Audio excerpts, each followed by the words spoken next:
Hello, everyone. Catchy1383 with Catchy Gaming, and I downloaded the Amsterdam 1666 Prologue just out of curiosity because I'm a sucker for cats. So at the beginning of this game, they're like, "This is a work in progress. Give us some feedback." I'm on, okay. So I really can't exactly tell what's going on. You have this woman saying she was born to be a collector and changes into this red veil, along with all this cutscene of her doing some fighting. But you never ever do any fighting at all in the prologue, like at all. There's actually almost no gameplay, and in a couple of places I put way too much thought into it. But at the beginning here, you get all these cats coming to this gnarly looking tree, which has a lot to do with the prologue. You start off as this woman just walking down this path. Now, I will say that when you start a new game, the transition's pretty neat. I like it when they do transitions like that, where it's not really like seamless, but near seamless when you go from just a menu to straight into character play. I mean, in terms of atmosphere, this game is, at least at this part, it's very atmospheric, dark and moody, and maybe you feel a little bit on the sinister side. I mean, you come across a goat being eaten by cats, but they have some very basic gameplay where you just hold the left trigger and you suck out. I don't know what it's supposed to be. I mean, yeah, they tell you what the name is, but they take the menus and they leave it up for a second. I'm like, okay, well, I didn't read that. So I have no idea what it said or what the magic stuff that I just sucked out of a dead goat is. And this is about the most gameplay that you get, at least out of this particular character. Yep, you just you light some torches and you float down the path. Not walk, yeah, she's definitely floating. And they have these I don't know, text floating in the screen. It's actually not a one-time thing here. Yeah, it's like, yeah, this is what the story is about, but it's different when you get to a different part of the prologue. So when you do reach the tree, it goes 1666 Amsterdam. You see more cats chewing on some more goats. Yummy. I mean, they're not particularly happy about being told to be shoot away from their meal of goat entrails, and they all climb a tree. You then suck up the lux, is what it's called, and you set more torches on fire. Not very riveting gameplay at this point in time, and very much just repetitive of what they've already done. But then they add a little bit of something else where you get to inspect things by focusing on them, by holding down the right trigger, but not before this particular woman like cuts her hand open. Like, why do you always have to cut your hand open like that? Why can't you cut somewhere where you aren't going to be grabbing stuff on a regular basis? I don't know. That just it's always like, yeah, cut the hand. Like in every movie where they need blood, just every time. I'm like, go for the forearm or something on the back of the arm. I don't know.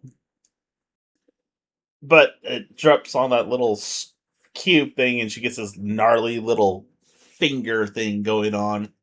Don't know what it's about. They never explain what it is or what its purpose is. But then you get to focus, and it's a mechanic for looking at the various cats that are on the tree, and you get to choose one of the cats. Now there's a bunch of, I don't know, attributes to these cats. I think. I mean, they give descriptions of what they are, and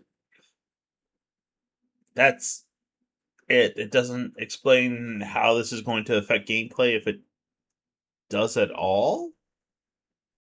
But the whole entire kicker about this is when you finally choose a cat. The cat then jumps from branch to branch, goes up to the woman, or at least a branch above the woman, and jumps towards her.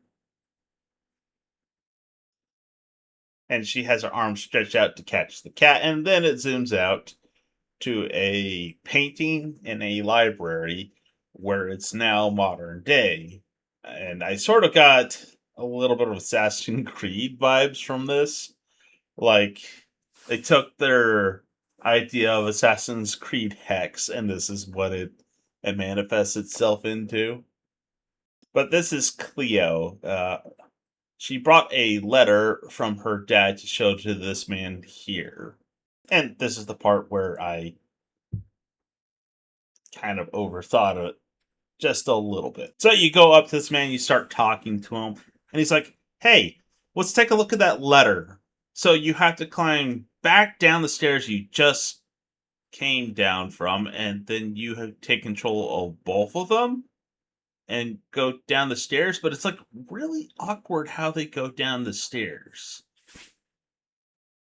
I mean, it just looks really funny. I mean, you could probably just see it right there where they just dropped like blah. I mean, they're not taking the stairs. It's I mean, yes, they're taking the stairs, but they're not taking each step, so it looks awkward. She then pulls out the letter and she's like, "Hey, that letter, I can't read it and it's shifting around like it's alive." They're like, "Oh, okay. Well, take a look at the books in the library." So you go to this thing located on a table, you find whatever you're looking for in terms of subject, and I immediately is like, "Oh yeah, ancient languages, let's go there." And then you just automatically find a book by hitting the X button, holding it.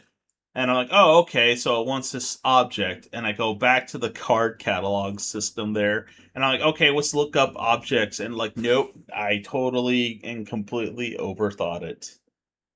Turns out I just needed to talk to Professor Lucas again to progress instead of looking up books, even though it told me to look for an object. And he's like, "Look, did your dad give you something?" And she has a pendant. And then you go on another clue searching deal where you go to the bust of Rembrandt and you find a piece of paper where it says some stuff, and she figures out that she needs her blood. And again, we get somebody else just slashing their palm open, but she uses like a pair of office scissors, which just seems like I had to be duller than dishwater, and oh god, that had to hurt like hell.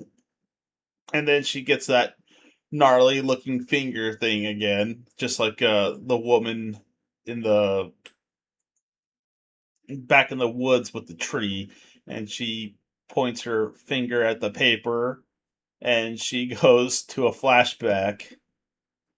So she goes to a flashback, which leads to another flashback, or maybe okay, no.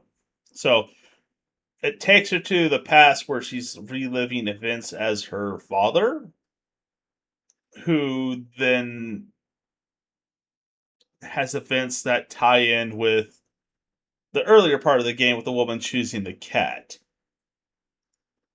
So it's like a past event inside a past event. It's a strange choice. Anyways, you play her dad, Aaron, who's at a hotel in Amsterdam.